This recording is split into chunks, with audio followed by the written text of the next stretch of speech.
All right. So tonight we're going to talk about PACE. Some of you have taken PACE, and we're not going to talk about PACE so much as a course that you want to be taking in the future now if you haven't yet. You like that language, surrender? Yeah. But why PACE? And how theoretically might PACE or the concepts around PACE work for you in whatever you do? And I think we want to talk about that. Now, I boastingly have said in the past that I would take any one of our Prac PACE grads and put it against a master Prac from any other school of NLP. If there was an octagon of NLP, if we could actually get in the ring and fight, I would put one of our Prac PACE grads up against a grad from any other school. And of course, there's no octagon of NLP, so we can't do it.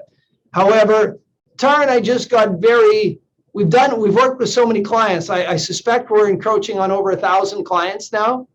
And so if you think about that, our average time with the client is 16 hours. That's a lot of hours of nose-to-nose, belly-to-belly client time. And we've been doing PACE since we started practicing. And PACE has evolved. When we first started doing PACE, it was a 26-page workbook. Now it's a 42-page workbook. And we've actually cut some stuff out of it.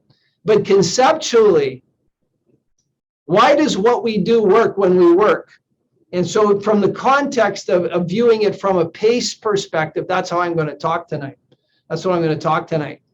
And I know Surrender has taken PACE with us, and then he's created his own methodology for working in his own area of expertise, which is weight management and smoking cessation. And we really encourage each of you, when you take PACE, like a lot of people we know just take PACE and do PACE. We probably have 20 or 30 coaches that do exactly what we do, and they come back to get all the updates, and they do the same work we do similarly. They use the same manual in the same way. We have other people like Surrender who took PACE and created his own program with the ideology of PACE and his own unique skill sets to create his program, which we really, really encourage. And some of you have been on the Abundant Coach when we've had people like Dan Kaufman on from Utah, where Dan is one of the leading researchers into migraines, and he is now taking PACE and looking at PACE from a perspective of overcoming migraines as a migraine intervention, the logic behind PACE. And so, I want to talk about that because I want to talk, when we talk about being abundant as a coach, the only thing that matters at the end of the day, if you want to be abundant as a coach, is getting results. You could buy somebody's course and fill your pipeline and make a lot of money initially, but sooner or later, your pipeline won't fill up anymore when your reputation sucks. Right? Now, Surrender, I keep banging on Surrender here tonight. Surrender's built a practice around smoking cessation. If you look at his website, his testimonials rock. If you look at our website, our testimonial rock, our Google reviews rock.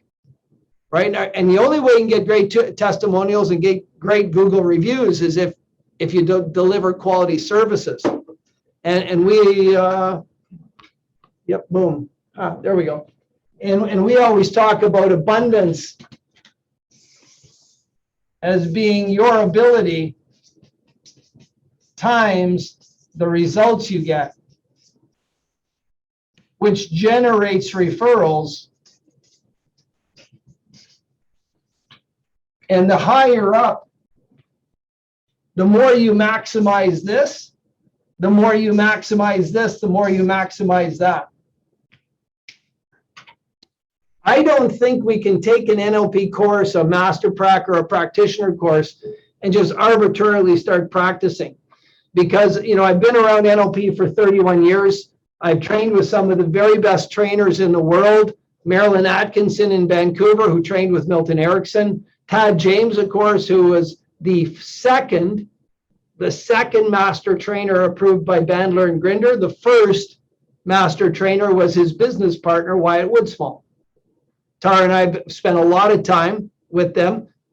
Tad, before he passed away, actually reviewed PACE, our methodology, our ideology, and the new techniques that Tara and I've created. And of course, he was chunked way the hell up. He was a value level 7, chunked way up. And his comment was brilliant. Adriana, his wife, who's not chunked up, went off for about 15 minutes. So I think the ideology, we're at the point now where, you know, we used to be a little tentative about talking about why PACE works, but we're not anymore. We make it work and other people make it work. And it's not,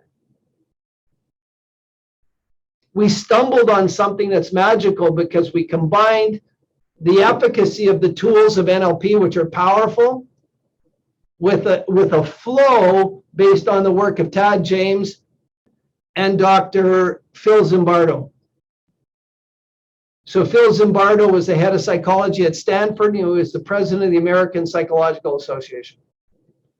So when you take their thinking, Dr. James and Dr. Zimbardo were leading thinkers in their fields. And when when I took the time, I had the beauty, the benefit, but I also had the necessity of taking the time. I was under a lot of pressure to recreate my career.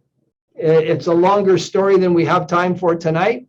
But at 59 years old, 58 years old, 59 years old with 5 kids, I had a lot of urgency to make something that worked right. Right? A lot of urgency. I don't think Trojan horse even comes close. Right? So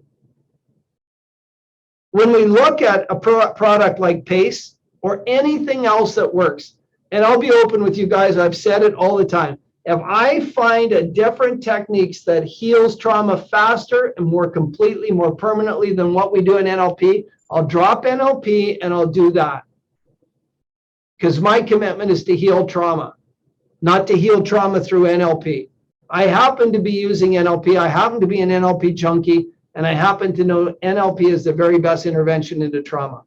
If something comes up that we can add to our practice that even makes us better than doing NLP and hypnosis, we'll do it tomorrow. We'll do it tomorrow.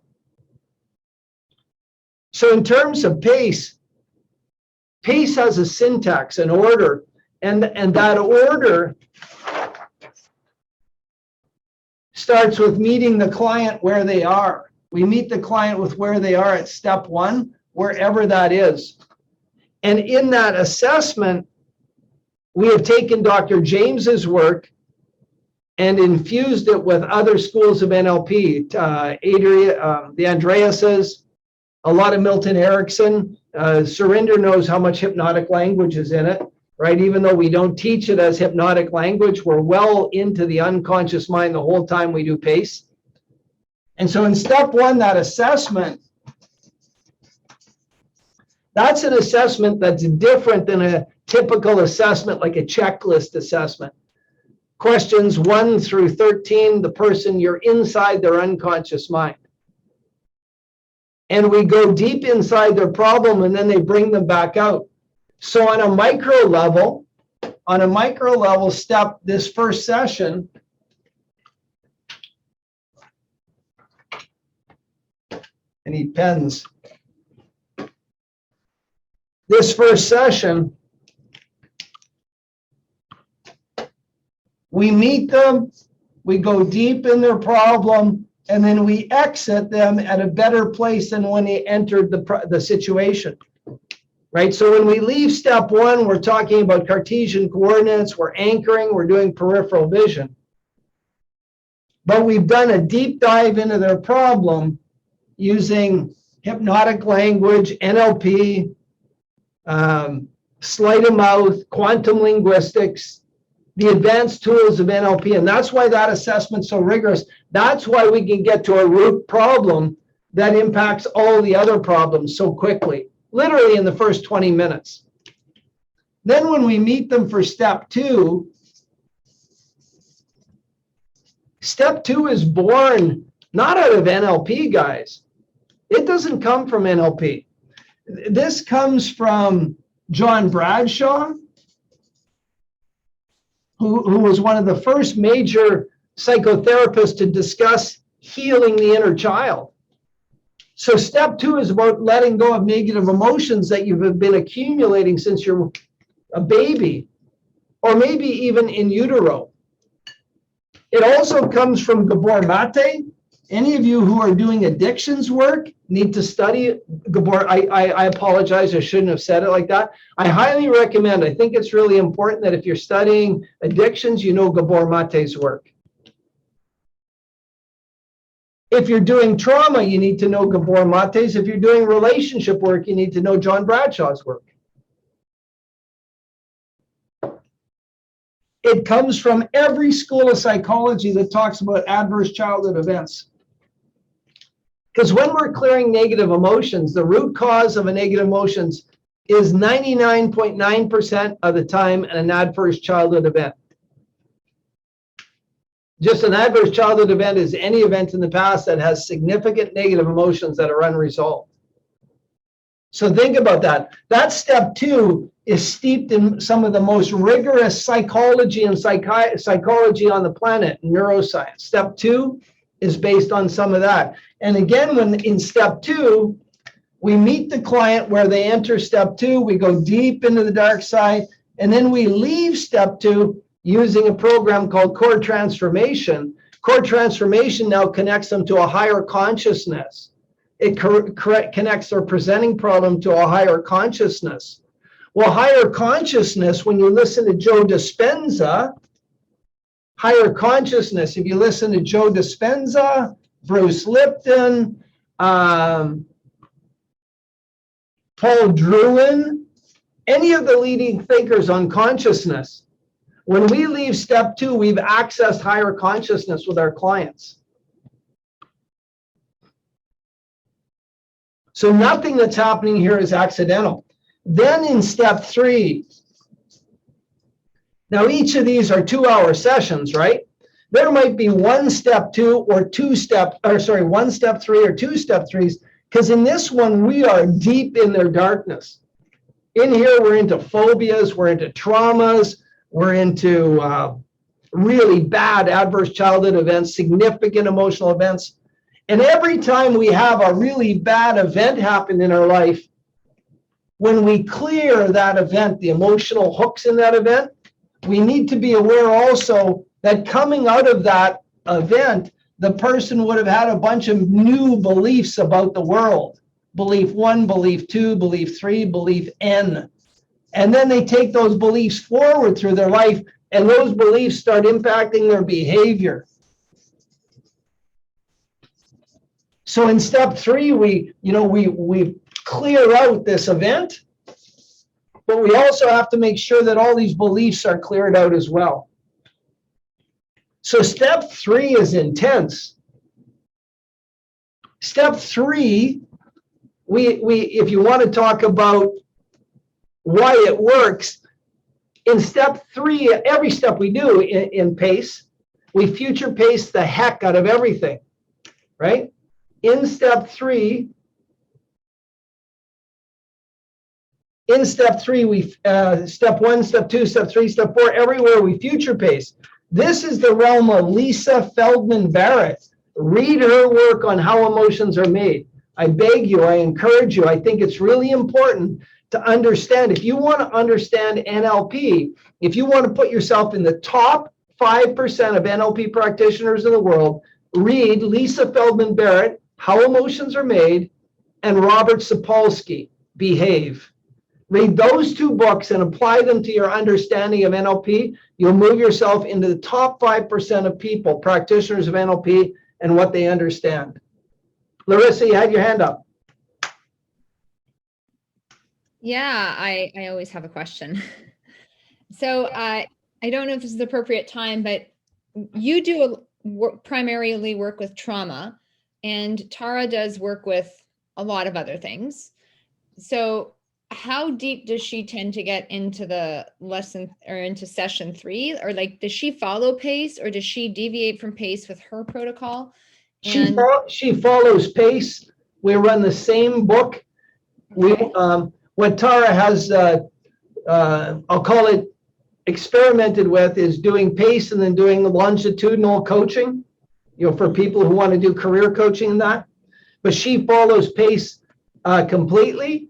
But because like I'm so focused on trauma. Yeah, like you talk about it, I find like not everyone is that deep in it. So how does it compare for her?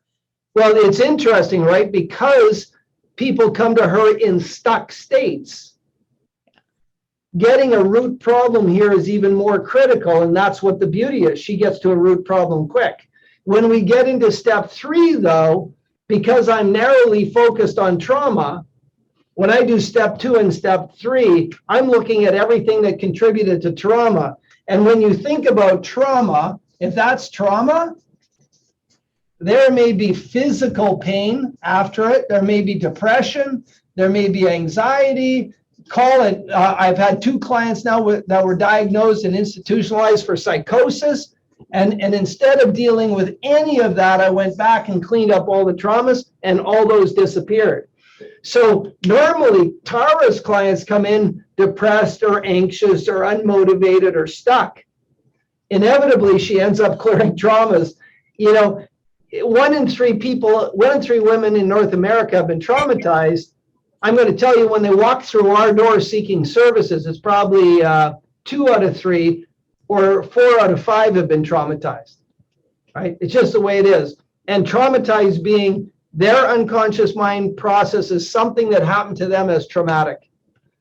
So again, we do the exact same process, and in step 3, she may do 1 step 3 or 2 step 3s. I may do 1 or 2, but we're doing the exact same sequence. So she'll clear all the negative bullshit here and then come out with a core transformation idea. So Lisa Feldman Barrett, also Robert Polsky. I always get this wrong, but you guys can find them. Behave. Those 2 books are powerful support mechanisms for what we do, where we want to go with this. And again, in step 3, we meet the client where they are, and then we go really into the deep, dark places. And when they leave at a much higher place. Now, everything Joe Dispenza and others say is that, so if you want to understand the importance of step 4, read the book Capture by David Kessler. Step 4 exists because of that book.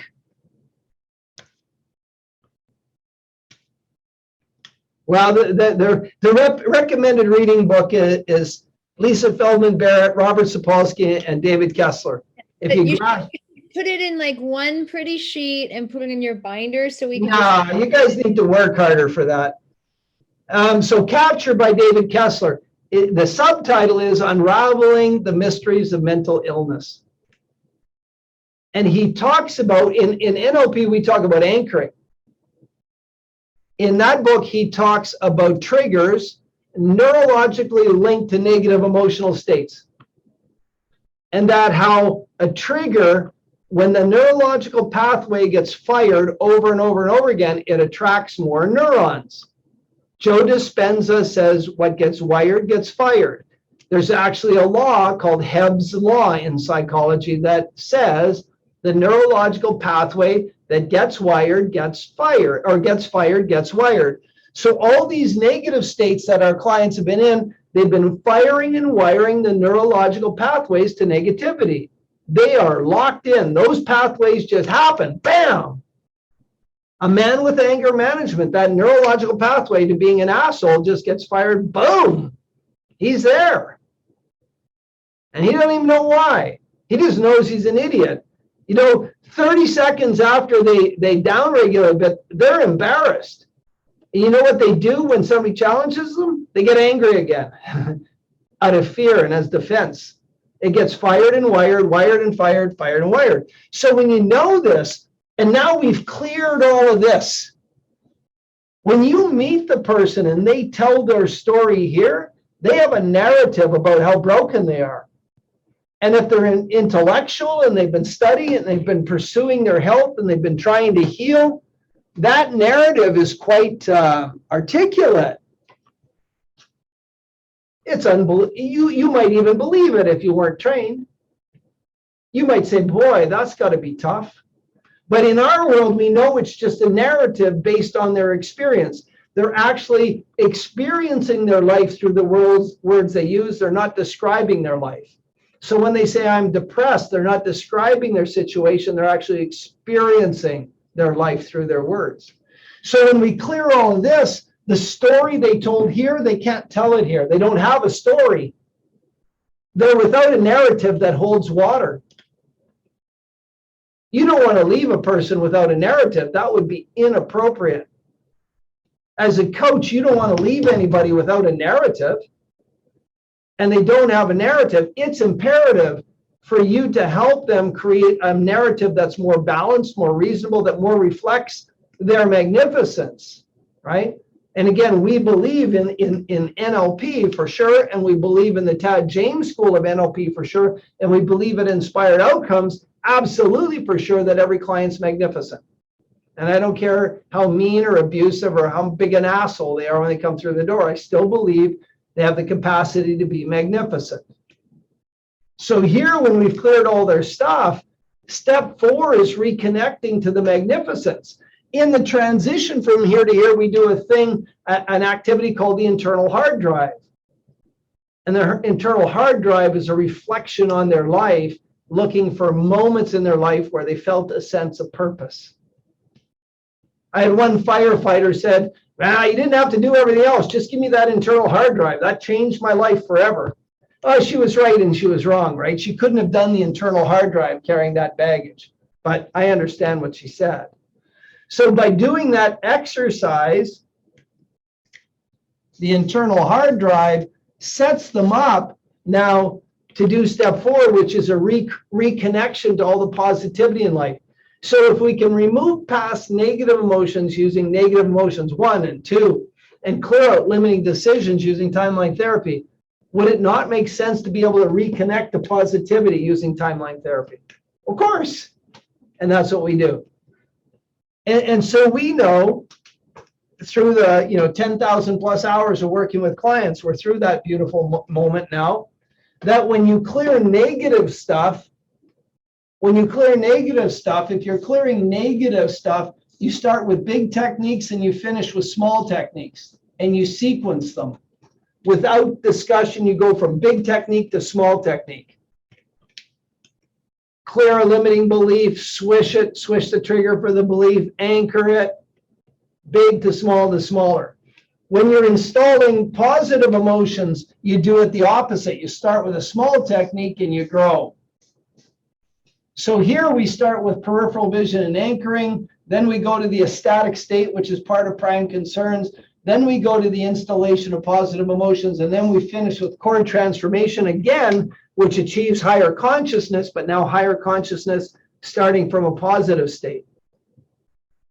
And this, I jokingly call this the Mona Lisa step. People come in, they leave with the same face, but they're glowing. They're beaming. You can't explain it. People ask them, what have you done? Did you get a facelift? Did you lose weight? What have you done? Right? And again, the neuroscience here it's documented. And then we do step 5. With this new narrative and not carrying the baggage of the past, now we need to get them their values aligned, because when they were hurt, they got connected to a set of values which were based on their pain.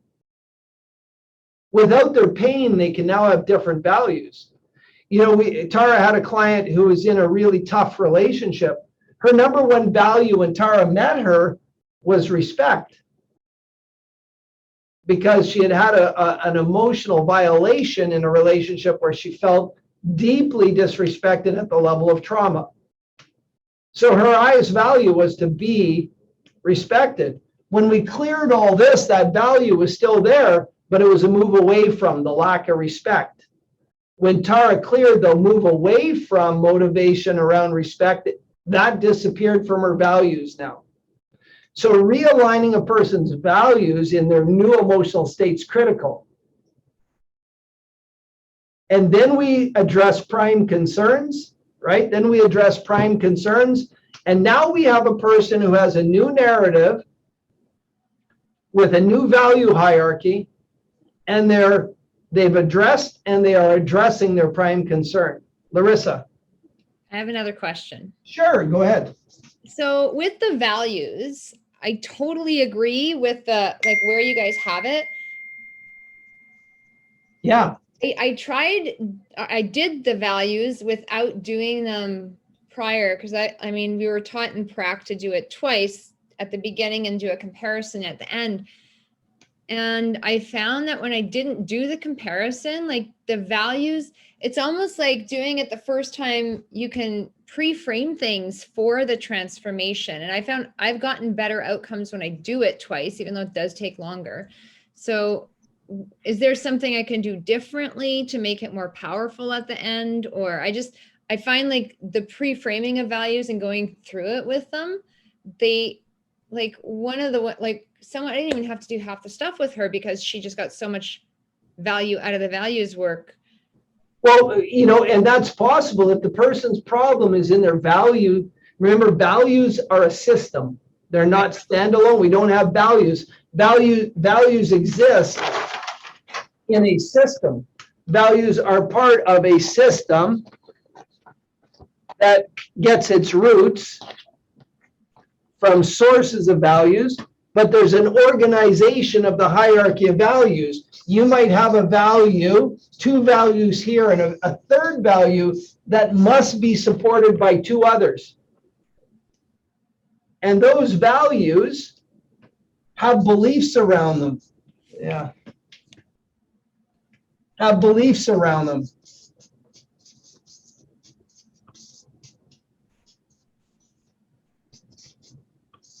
So if you had a client who needed this value to support that value, but it wasn't manifested, let's say that was all away from and not towards, and it created instability in the system, then a simple value realignment might work. But I'm always of the belief that if the client can say it, if they can say it on the first session, I rarely see it as effective. And I've seen a lot of people do a value elicitation and they find an incongruency, right? So let's say a business person's struggling and they've got two values. One's a move away from, one's a move towards. And so they've got a value incongruity, and you heal that. That might be liberating for them. Well, I've never healed it. I've just elicited it, shared where their story is, and then we re-elicit it and then realign it at the end. So I've never done anything to change it at the beginning. Yeah. But I find even just as a comparison for them, like the learning opportunity, they're like, oh, well, now I can easily see where this is coming from. And it brings it into their awareness. That was the part. Like I wouldn't take the time to change it until after you do the change work. But that was something. In the beginning, where we have Cartesian coordinates, we had a value elicitation right after it. Is there? And at about 18 months in, 15 months in, Tara and I said, why are we eliciting values here? When we elicit them in step 5, they're never the same. No. And nothing, we didn't have any change. So we dropped them out of step 1, right? So and I guess at the end of the day, if you in your practice find it's valuable to elicit values in step 1, fill your boots. Again, modify it to make it work for you. Yeah, I like doing it there. Okay, I'm going to potentially add it, but your step 1 needs to be 2 steps for me. It takes me too long. No. People need to stay on pace when they're asking questions 1 through 12. Okay. Well, maybe you guys can crack the whip. You want to come and say hi? Hello. This is Catherine. Catherine's in the house. Hi. Drop down. She's another Master Prac student. Oh, it's a blast. Oh, hey, Dorit. There's Dorit. Wow, you are good. Yeah, Dorit's going to get a star for tonight. See you, Catherine. You just go. Guys. Bye. Bye. Right on. So here we are. We're at step 5. We get the values aligned. We also introduce pattern interrupt. Now we task aggressively. I task aggressively right through here using the activity card. The activity card is a present hedonism card. Make no bones about it. That card is meant to get people self-aware in the moment. When people have a problem, think about this. Really, really consider this. When a person's in a stuck state, are they present in this moment, or are they dragging the past into the present and projecting the shit from the past into the future? That's the only way they can be stuck, is pulling their past problems. If they're not pulling their past problems into the present, what reference can they have for anything bad happening?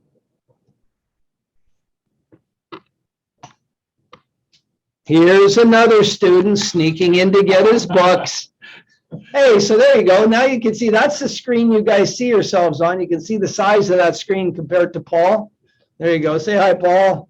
Hi, Paul. Hi, Paul. There you go. We're back.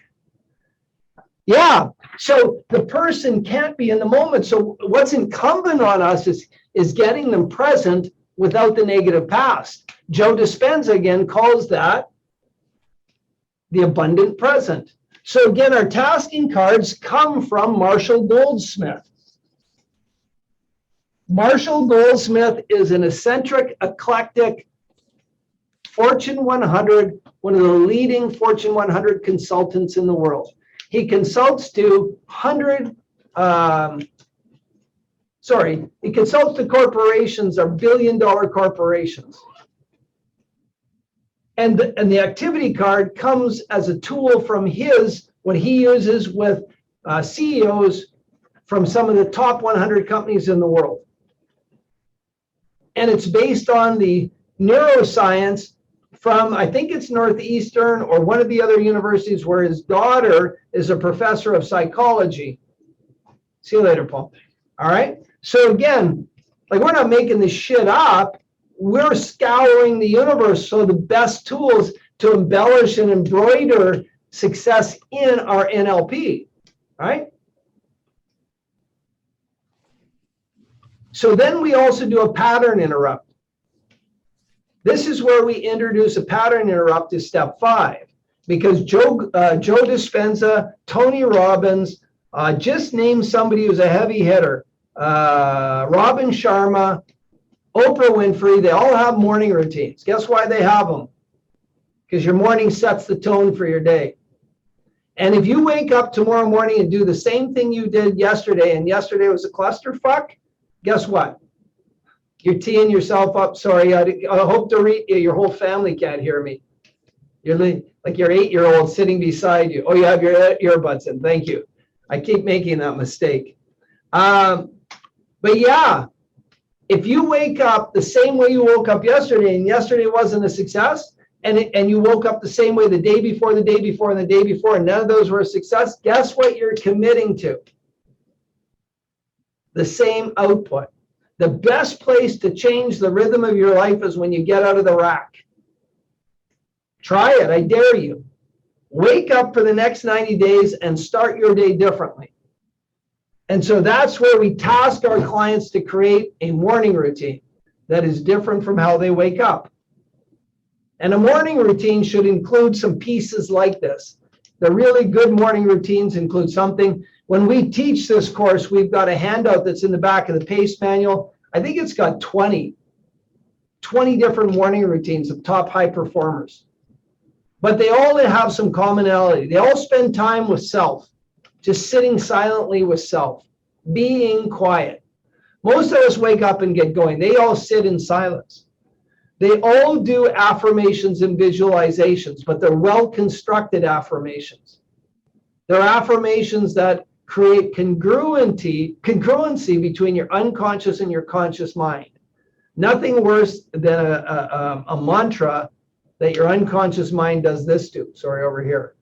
You know, hey, I'm the best salesperson in the world. Well, there's no way to test that, and your unconscious mind's going to say no every time. If you say, hey, I really love selling, and every day I work at being a better salesperson, yeah, your unconscious mind can buy that mantra. That's a great mantra. Then if you visualize that, being a good salesperson and working at getting better, then you're connecting dots. They all include exercise. Does this mean 90-minute workout? Doesn't have to. It means getting the blood and oxygen moving to the extremities and creating endorphins in your body. Because you've been like this for 6, 8, 10 hours, right? Now you're like this. And so you do something rigorous and vigorous. Squats, burpees, pull-ups, push-ups, ice baths, cold exposure, something that your body goes, whoa, we're awake. And that produces endorphins. And then reading, if you read 10 pages a day on any subject for a year, you'll be a subject matter expert. 10 pages a day on any subject, you'll be a subject matter expert. There he is. So we create the morning routine and we install it. Now, again, I'm telling you why P.A.C.E works. There are a lot of books out about habits, right? So P.A.C.E looks like this.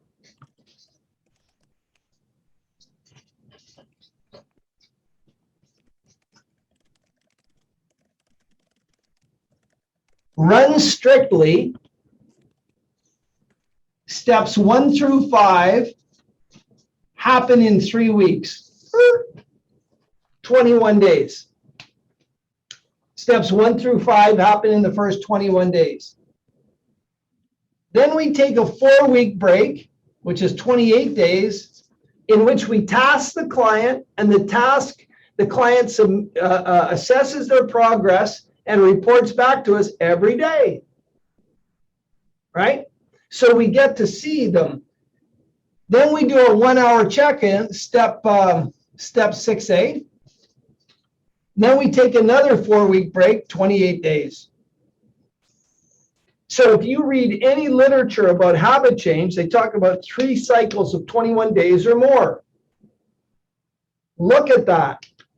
Cycle 1, cycle 2, cycle 3.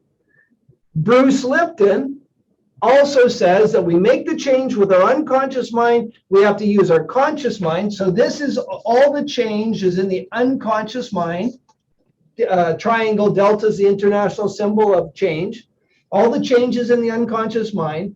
Then we have to live this period here. We are exercising.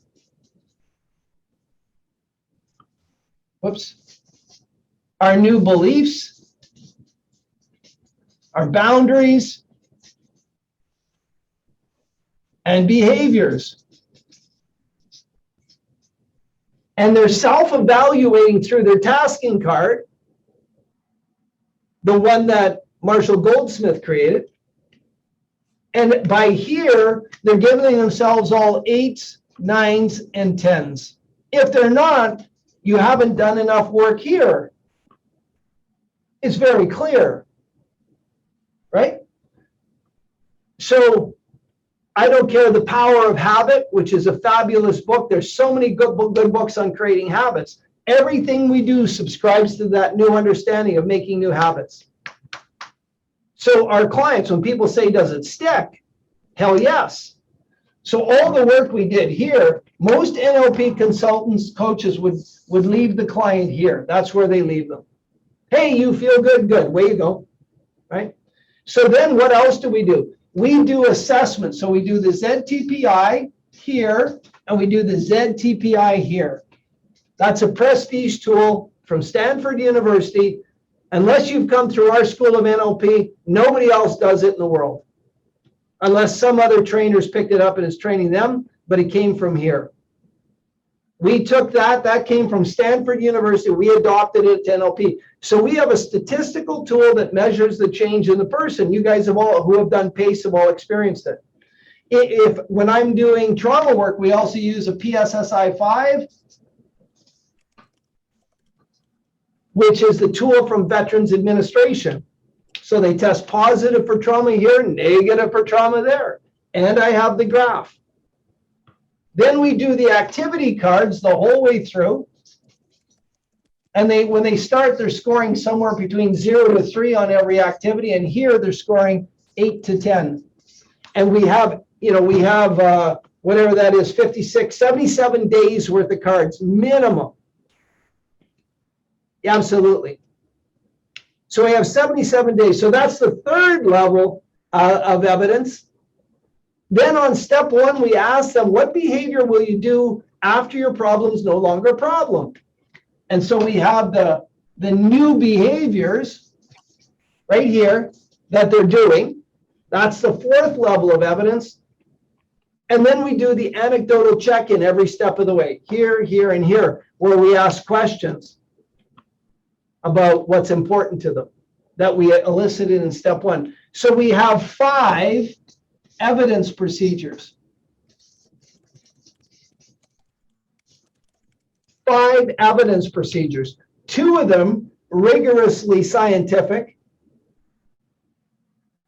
1 of them rigorous from the business world, used widely by a New York Times best-selling corporate consultant. We have behavior, which is the evidence from cognitive behavioral therapy, and we have our anecdotal evidence as we check in. So we can actually say when you're doing a PACE protocol that you're running an evidence-based practice. Walk around, talk to 100 coaches, life coaches, and ask them, are you doing evidence-based coaching? What's the second one? So it was ZTPI, and what was the other one? For trauma, the PSSI-5. But you could do anything here, Larissa. If you're doing depression, you could learn how to do the Graves depression scale. If you're doing anxiety, you could be doing the Graves anxiety scale.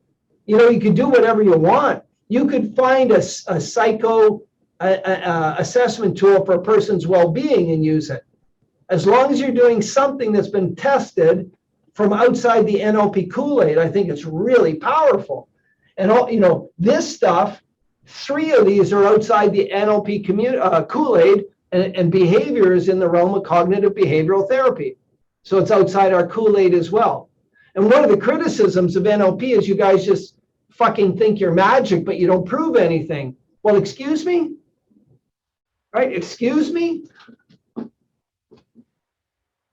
I say I can do it, I can prove I can do it. If I say I can do it, I can prove I can do it. And my friend William Lamb, who focuses on business coaching, has a financial metric here. My friend Alan Jensen, who works in the business consulting, has a financial metric tool that he uses. He runs evidence-based practice, right? So you know you can turn your NLP coaching into evidence-based. The challenge, I think the courage it takes to do that. I mean, surrender. Yours is fairly simple. I used to smoke and I don't smoke. And I've been smoke-free for how long? 30, 60, 90 days. You know, I used to weigh 290 and now I weigh 190. You're an evidence-based guy, right? Your practice is evidence-based. Yeah, having said that, though, I do use the ZTPI with every single client. Yeah, because that tests their psychological profile. Absolutely. Brilliant. So you have ZTPI, you have the smoking cessation or weight loss. So two evidence right there. You've got your anecdotal check-ins, and you've got their new behaviors. You've got 4 levels of evidence. Yep. That's rigorous. You know, I probably, within a half a kilometer of this office, there's probably 100 psychotherapists. Let's put them in a room and ask how many people do evidence-based practice. They'll say they do evidence-based techniques, but how many of them run an evidence-based practice? Boy, when you can go all the way back to where I started my evening rant, and I feel like I'm ranting a little, when you go back here and you're talking about your results. And again, I've talked to a lot of NLP coaches in my 31 years. Hey, do your clients get results? Yeah, and they all can talk anecdotally. Yeah, I've got a friend who had migraines, now they don't. They had this, now they don't, now they don't. But they've not been testing and measuring it. And I think we do our industry, we do ourselves a massive service when we get rigorous. I don't know about you guys.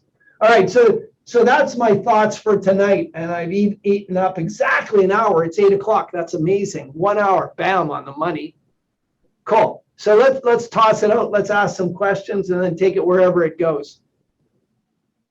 Silence came over the room. I have 2 questions, but I have to run to the washroom, so I'll let someone else start.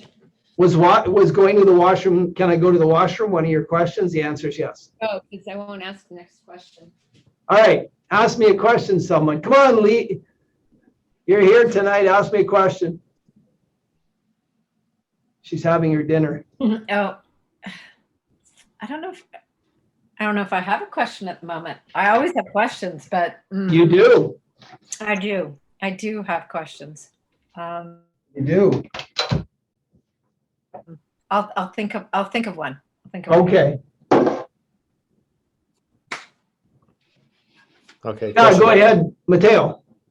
What is the longest you would say you can wait between steps with a client? Well, I've done it a number of ways, Mateo. I've done a complete PACE breakthrough in 9 hours in one day to a massively traumatized person. It was tough on me. It was tough on them, but they did brilliantly afterwards. I've done them where I do step 1 on one day, and then I do step 2 and 3 on another day, and 4 and 5 on another. So the intake one day, all the negative stuff on the second day, and all the positive stuff on the third day. Worked brilliant. I've had people fly in from Europe to clear trauma, and I've worked Monday, Tuesday, Wednesday, Thursday, Friday. Worked brilliant. I've had people who came in once a week and it sucked. So somewhere between do it all in one day, which is good, to doing it, 1 visit a week where it sucks, is the optimal. And so for me, I like to do 2 sessions a week. So why do you do 2 sessions a week?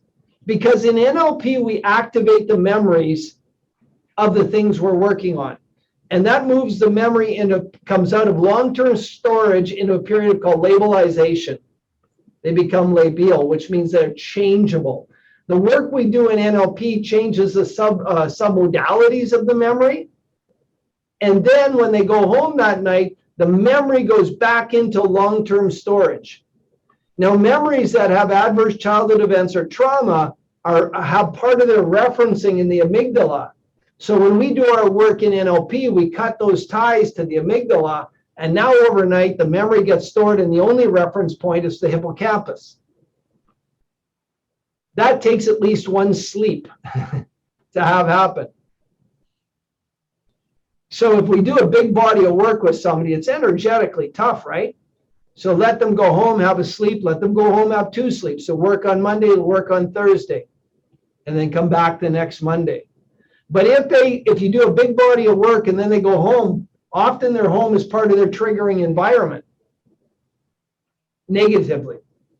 And if they're back in the triggering environment too long, the re-triggering in the environment can undo some of your work.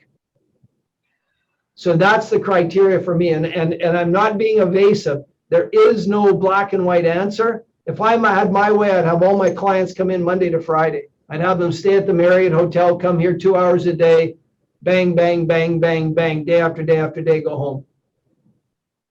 That's how I would do it. But I'm defeating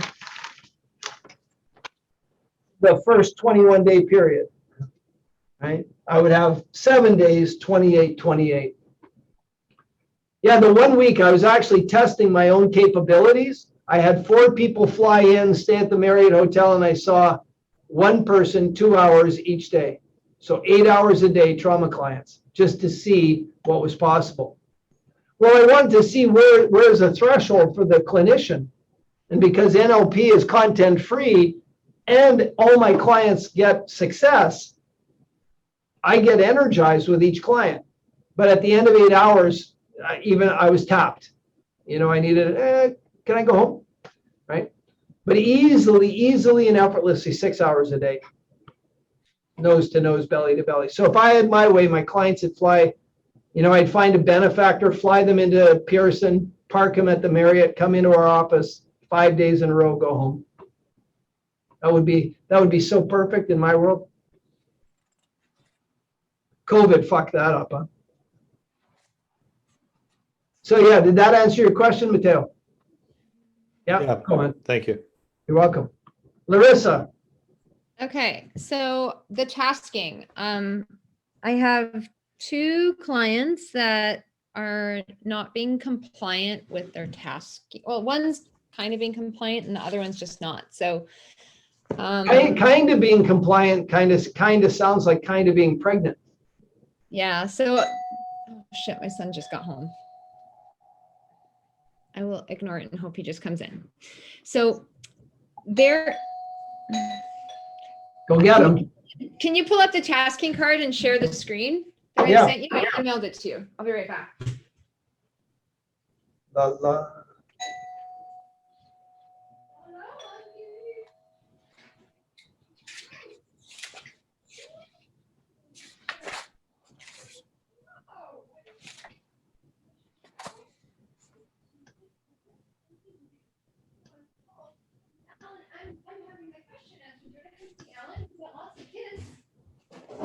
Everybody can see that?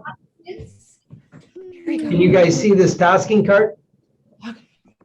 Okay. Oh. Can everybody see the tasking card? Not red fish. How about tomorrow? Maybe I have the fish. Maybe another day. No. Yes, please. No. Yes, please. No. Do you see Alan? Is he cool? Look at Can you him. guys see the tasking card okay? Yeah. Okay. Okay. She made this herself. What is Oh. LS? What is LS number 1? The peripheral vision. She wanted to track each individual time. Here's your supply. Thank you for my surprise. It's the back of a sticker. Okay, so so I had her do the peripheral vision Yeah. and she was doing really well. And then this week it wasn't as good. The anchoring has gotten better most of the time, but she's not firing or she's not getting juice when she's running it. And then at cause and at effect, or noticing when she's at effect and switching to at cause. She didn't really understand it, so we troubleshooted it and she seemed to understand it after that. And so, yeah. Show up at work. She's my ideal employee. Wow. Here's the thing. So I don't know what to do with this right now. Yeah. So here's the thing. Interesting that she added a layer of complexity to it. So this is a person who's being challenged, and she added, several layers of complexity to it. Mhm. The other thing is there seems to be confusion about what we're measuring. So here, where you put a check mark, she's measuring output. Check means I stayed committed, X means I did not. Nothing on this card measures output. Everything measures input. Right. Did I do my best to stay committed? So she's off track here. What is this about the script? Did I do my best to script? I don't even remember what I tasked her for. I don't remember what I did for that. It's something else. I've got So so many- did I do my best? I would change this to did I do my best to be at cause? Okay. Because again, I would get it simple and I would, so here where she tracked every one of the 10 learning states, Yeah. peripheral vision. So here, did I do my best to be in learning state? And she did 10 out of 10, that's a 10. This day here with 7 is a 7 or 8. That's certainly an 8 or 9, that's a 5. So she doesn't have to do it this way because this is just all a misdirection. This is like techno-rational bullshit. Right? Because she put all this down to techno-rationalize herself. Really, and clearly she's not following instructions. This is an open demonstration of non-compliance and just bemuddling it. If she got making it more complex than it is. So somehow she has decided somewhere, where were you when you decided to make life complex? Because this is evidence to me of complexity, not simplicity. And here is just plain misunderstanding. What kind of job does she have? She works in like auditing for legal firms.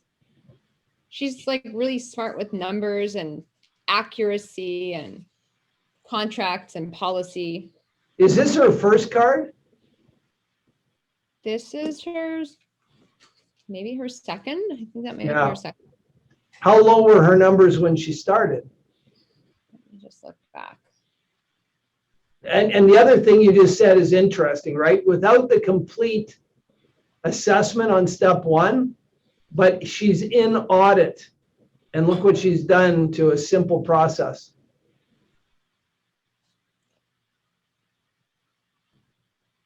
Her numbers were, she had more 9s and 8s. It was actually consistently higher, and she was doing her best at almost everything. Towards the end of it, she fell off track. Yeah. So again, I think that this is actually speaking to a root problem, right? That this is part of her problem, this pattern you're observing through her cards. And that's the beauty of the cards, right? We can see patterns. This is her problem. Well, She starts something and then she falls off. Yeah, and it's like, even with this last one, like you can see, like when she stops doing it a little bit, then it just escalates for a few days and she stops staying committed to herself. And just the last couple of weeks, she's like, oh, I thought I was committed, but I realized I wasn't. So that was a couple days ago we met, and she's like, holy crap, I just realized I'm not committed. So that's when she added the, did I stay committed? Yeah, To the but list. but the question has to be about effort too. As soon as you ask am I committed, it's a passive answer. It's a 0, 1, yes, no, black, white. And we don't want to ask any passive questions. We want to ask active questions. Did I do my best to be committed? Right? When you ask a passive question, say, no, I wasn't committed, and the person moves on. But you say, did I do my best? They have to assess self. And as soon as we start assessing self, part of us sees opportunities for improvement.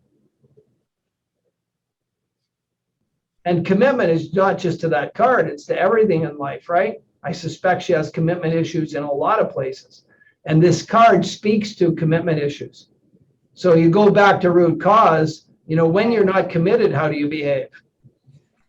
Elicit the strategy, because it's a presenting problem. Not being committed is a presenting problem. Elicit it 3 times and then find a root problem behind the lack of commitment and undo it. How do you, I just want to write this all down. When you're not committed, how do you behave? Elicit that strategy 3 times and then go for a root problem underneath. Because the cards have indicated to something bigger, right? Question, help me, 5B, I think is there a problem is there some other problem that will prevent you from solving this problem? I forget the actual language. This would be it. And what's the secondary gain in not committing? Question 9. What is the purpose of not committing? This one is very this is easily to undo because now you have the evidence and she has become aware. She's become aware she didn't commit to this, but she's probably not committing to a lot of aspects of her life. Yeah, and I think she thinks she is, yet her job history, it seemed like she's always moved around, so she's totally at effect, and she's actually inviting the opportunities for volatility when she's begging for stability. Yeah, of course we always have the dichotomy, right? We always have the polar opposite. And it's interesting when she said, "Oh my God, I'm not committed. I thought I was committed." Yeah, so she actually question finally. She actually has a strategy that's when you look at the tote model, she has a tote that tells her, yeah, I'm committed. Yeah, I'm committed. Yeah, I'm committed. And she just goes around in that tote model. She doesn't have an exit that says, no, you're not committed. So when you clear her stuff, you may have to look at her actual strategy once everything's cleared and look for her new strategy. Has she organically gained a new strategy for being committed? And if not, install a new one. Design it, anchor it in, install it, future pace, future pace, future pace. Not to design strategies and install them. Well, but yeah, I do. But if she doesn't organically gain a new strategy, design and install it in future pace. See if she can operate it. Okay. I don't normally, I've never designed and installed a strategy in 500 clients, because when I clear their bullshit, when I give them their new trigger, they don't go to their old behavior. Yeah. But Tara often designs and installs new strategies for people, especially around things like behavioral stuff, like shopping or texting too much.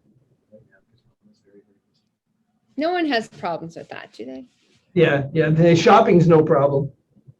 Paying for shopping's a big problem. Shopping's not the Nordstrom has a big sale on if you're a VIP member, and it starts tomorrow. Did you know? The pre-sale, the open shopping cart is on. You can start buying tomorrow.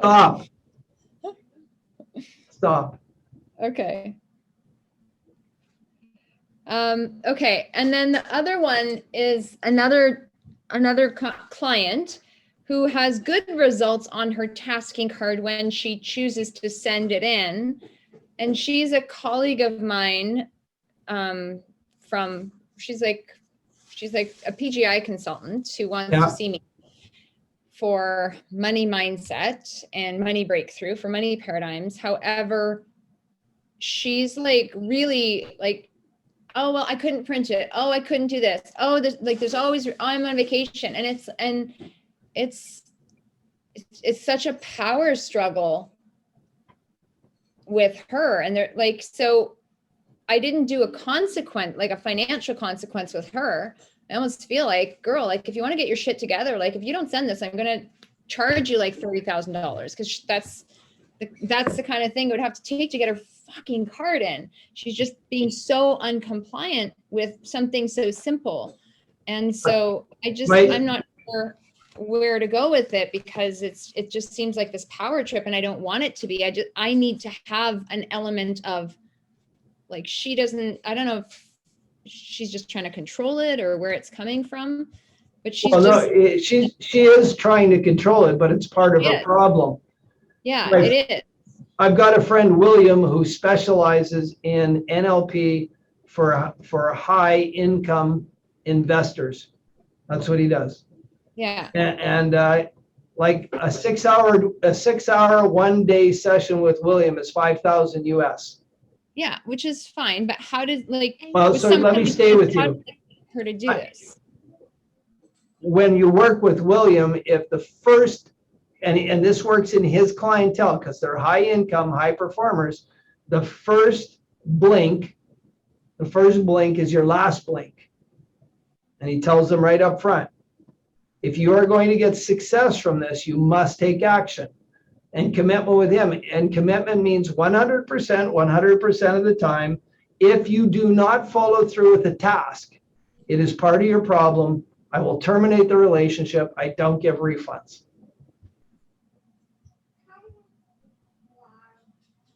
Because anything you do with this woman is enabling. Yeah, it's like we've got one more session to go. She booked just a mini breakthrough for this, but it's like I can't see her. Do you do mini breakthroughs regularly? I booked this before all this stuff, before P.A.C.E started. Yeah. And I don't want to do P.A.C.E with her. I want to clear her off because she's not listening.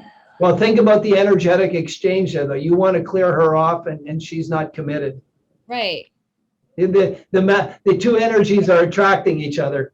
They're not very good right now. No, the two energies are simpatico. Neither of you are happy. Like, I want to help her, but I don't want to help her if she's going to be on a power trip.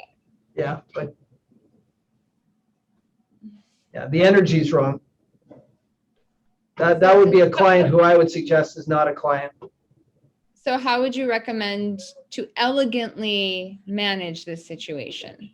And Elegantly, elegantly, like, elegantly, I would say, look, for this to work, it requires discipline. I want to ask you where you were when you were deciding you didn't have to follow through with your commitments. I would clear the limiting belief, and then I would tell her that the card must be finished or I will terminate the relationship. My clients have to do the taskings to get the results they seek. I'm only interested in your success. And that would be the end of it.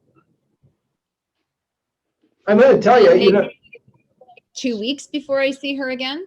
Sorry?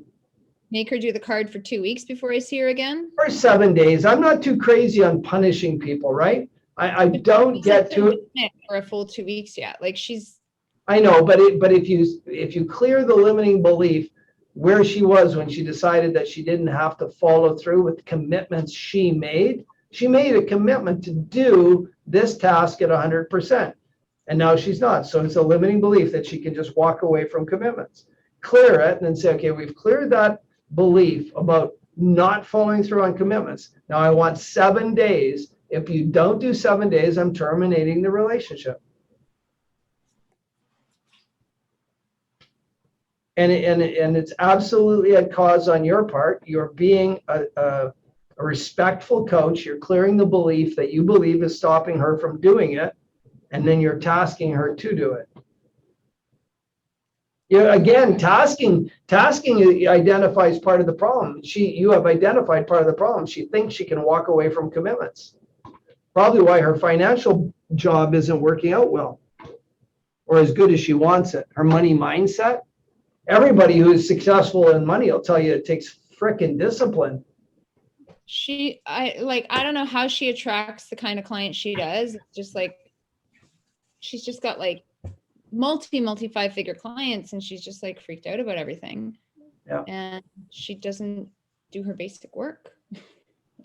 And she'll lose those multi 5-digit clients pretty fast.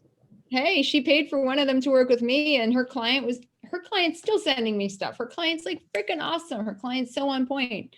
But think about it though. That's William's client, my friend Williams. I asked William, what's the single correlation between your client's success? He said, how much they pay me. I said, explain that. He said, look, my clients, if they invest 10,000, they expect at least a 10 to 1, perhaps 50 to 1 return. So when I tell them to do push-ups to get 51 return, they do push-ups. If I tell them do this tasking card, they do it. And they're into it because they're into getting return on investment. Yeah. Her clients are into that's why they have multi 5-digit net worths. No, when you ask them to do something, they did it. Figure net worths. Like they're crazy clients, but they're great. Like the one I work with is just like phenomenal. She's just so good. Yeah. And I would suspect she has an in or a not word behind her not following through with the commitment that you haven't discovered yet. I think both clients have a root problem that you haven't got to. So maybe I should look at my root problem of not having commitment. Is that what you're saying? Oh shit! I never thought of that.